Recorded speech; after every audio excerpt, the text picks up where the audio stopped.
আসসালামু আলাইকুম, কেমন আছো তোমরা সবাই? আশা করতেছি ভালো আছো। আলহামদুলিল্লাহ আমরাও অনেক ভালো আছি। তো নতুন বছরের সবাইকে অনেক অনেক শুভেচ্ছা জানাই। আজকের এই ব্লগটা আমি শুরু করতেছি। আর নতুন বছর চলে এসেছে, নতুন বছরের ক্যালেন্ডার পরিবর্তন হয়ে গিয়েছে, কিন্তু আমাদের জীবনের কোনো পরিবর্তন নাই। সকালবেলা ঘুম থেকে উঠে হাড় বাতিল মাজতেই হবে, কোনো কিছু করার নাই।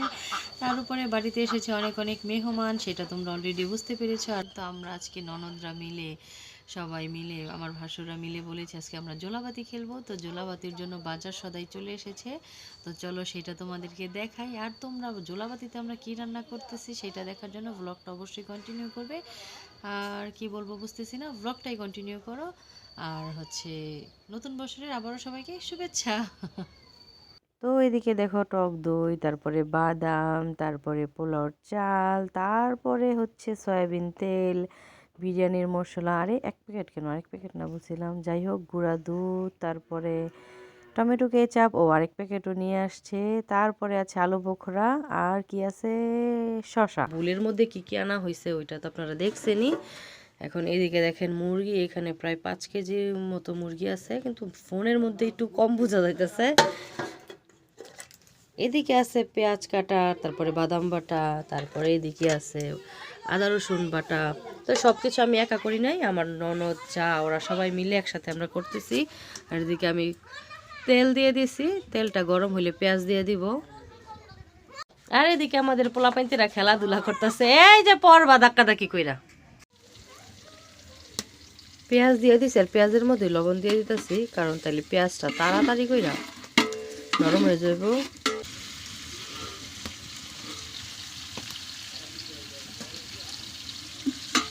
তুমি দাঁড়ায় দাঁড়ায় রান্নতেছো? না, বয়ে বয়ে আনতে ভালো লাগে, কিন্তু পাতিলে বড় বইলে বেশি ভালো দেখা যায় না, আবার নাড়তে নাড়তে অসুবিধা হয়ে যায়। মাম্মাম যে সুন্দর গ্রান বাড়াইছে, মনে হইতেছে এখনই খেয়ে ফেলি। এখনই খাইলে তুমি খেতেছে আধা রসুন রাই দিব তোমারে। পাতিলে পাতিল পড়ে গেছে গা, পাতিল পড়ে গেছে। আল্লাহ ভাইকে বলে মাংস করে নাই, এলাকা সবার খাওয়া শেষ ছিল। আল্লাহ, যাই হোক, মাংস মানে গালছি পরে এক সাইডে পড়ছে, তাই খেয়ে পাতিল পড়ে গেছে। পরিমাণ অনেক বেশি, 5 কেজি মাংস এখানে।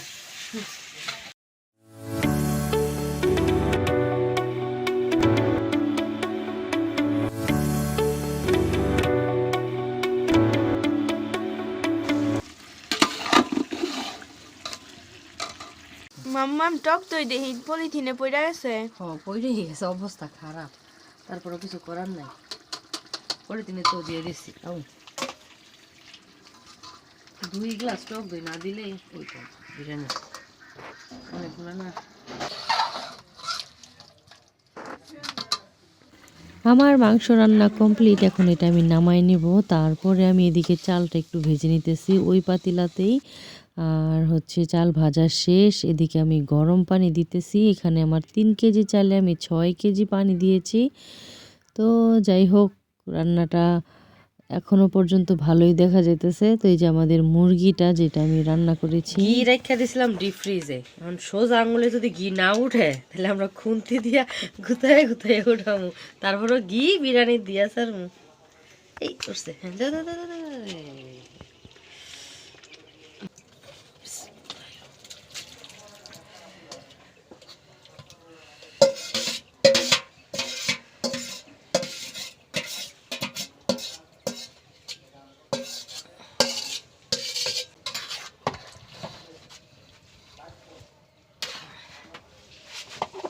না দাঁড়াইলে কাম হতো না।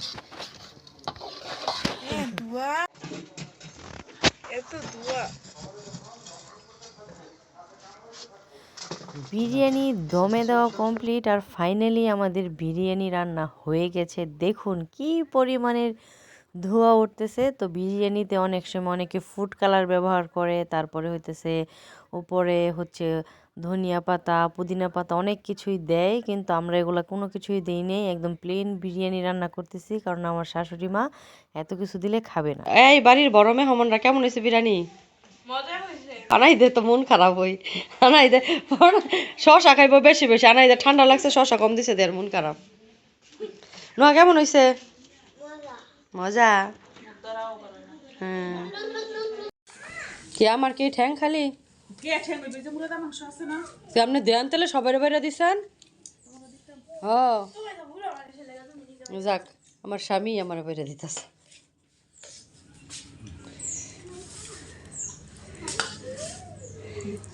ওইসে ওইসে আর দিও না আর দিও না আর দিও না ওইসে ইয়াল্লা এলে তুমি খাইবা নোহার আব্বু হইতেছে মুরগির মাংস খায় না সেই জন্য সে বিরিয়ানির শুধু পোলাও খাইতেছে সালাদ দিয়ে এইটাই নাকি তার কাছে অনেক ভালো লাগতেছে তবে আজকের বিরিয়ানির প্রশংসা সবাই করছে যদিও আমি বাচ্চাদেরকে জিজ্ঞেস করছিলাম কেমন হয়েছে কিন্তু বড়রাও খেয়ে বলছে যে না অনেক মজা হয়েছে মাম্মাম তোমার এক বল বিরিয়ানি খাইও তোমার এখনো খাওয়া হয় নাই না আমি চাইছি সব কিছু খাবো বুঝছো তোমরা খাইতে পারবে না আচ্ছা গেলাম এলা খাই খাও ছোটবেলাও এরকম জোলাপাতি খাওয়া শেষ কইরা পরে ভাত বন্ধক করে দিয়া দেওয়া হইতো আজকে ওই অবস্থায় সবাই খাওয়া দাওয়া করছে এখন আবার যার যারটা বন্ধক করে দিয়ে দেওয়া হইতাছে ভাগ ভাগ কইরা আমার বন্ডকা কম পড়ছে আমি এই বিরিয়ানি নিতাম না উত্তর মুরা কান মুখে বাইত ভাই কান্দাছি আমাদের বিরিয়ানির পার্টি খুব সুন্দর করে শেষ হয়েছে ও সরি জোলাপাতি তো জোলাপাতি টোলাপাতি খেলা খাওয়া দাওয়া কইরা বিরিয়ানি ভাগ ভাগ কইরা দেওয়াও শেষ আর আজকের ব্লগটাও শেষ আমার আশা করতেছি আপনাদের কাছে ভালো লাগছে ভালো লাগলে অবশ্যই আমাকে সাপোর্ট করবেন ভালো থাকুন সুস্থ থাকুন আনন্দের সাথে থাকুন আল্লাহ হাফেজ।